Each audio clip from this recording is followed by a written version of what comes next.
ദിൽഷേട്ടാ, ഇന്ന് ഏത് വണ്ടിന്റെ ഡീറ്റെയിൽ വീഡിയോ ചെയ്യുന്നത്? ഇന്ന് ഡീറ്റെയിൽ വീഡിയോ ഇല്ല, ഇന്നൊരു മെസ്സേജാണ്.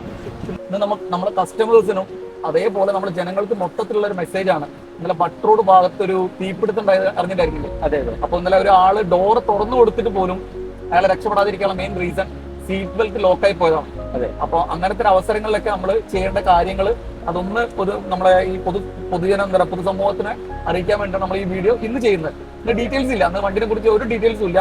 ഒരാളെ എങ്ങനെ രക്ഷപ്പെടുത്താം, ഇങ്ങനെ ഒരു ബുദ്ധിമുട്ട് നടന്നു കഴിഞ്ഞാൽ എങ്ങനെ രക്ഷപ്പെടുത്താം, കുടുംബത്തിന് ഒരാൾ നഷ്ടപ്പെടാതെ എങ്ങനെ നമുക്ക് സേവ് ചെയ്യാനാണ് നമ്മൾ ഇന്ന് ചെയ്യാൻ വേണ്ടി പോകുന്നത്. ഫസ്റ്റ് ടൈം പറയാനുള്ളത് പാനിക് ആവാതിരിക്കുക എന്നുള്ളതാണ് ഫസ്റ്റ് ടൈം പറയാനുള്ളത്. ഈ നമ്മുടെ സീറ്റിന്റെ താഴത്ത് ഒരു ലിവർ ഉണ്ടാവും, സീറ്റ് അഡ്ജസ്റ്റ് ചെയ്യുന്നത്. അതെടുത്തിട്ട് മാക്സിമം സീറ്റ് ബാക്കോട്ട് വെക്കുക.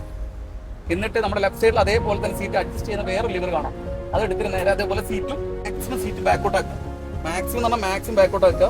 പെട്ടെന്ന് ബെൽറ്റ് പതുക്കെ വലിക്കുക. ഒരിക്കലും നമ്മൾ ബെൽറ്റ് സ്പീഡിൽ വലിക്കരുത്. കാരണം എന്താ വെച്ചാൽ നമ്മൾ എത്രത്തോളം സ്പീഡിൽ വലിക്കുന്നോ ആ സ്പീഡിൽ ബെൽറ്റ് ലോക്കായി പോകും. അതിനുശേഷം പതുക്കെ നമ്മളെ കാല് ഇങ്ങോട്ടിട്ടിട്ട്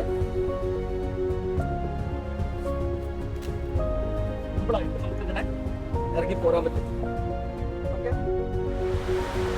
ഇന്നലെ ഈ സമയത്ത് അവർക്ക് ഈ കാര്യങ്ങൾ അറിയാൻ പറ്റായിരുന്നെങ്കിൽ നമുക്കൊരു ജീവൻ രക്ഷിക്കാൻ പറ്റിയിരുന്നു. ആ കുടുംബത്തിന് ആ ആളെ നഷ്ടപ്പെടില്ല. നമുക്ക് എന്ത് ചെയ്യാൻ നമുക്ക് നേരെ നമുക്ക് സമൂഹത്തിന് മുന്നിൽ എത്തിക്കാൻ പറ്റും. ഇനിയെങ്കിലും ഒരാൾക്ക് ഇത് ഉപകാരപ്പെടുത്തും.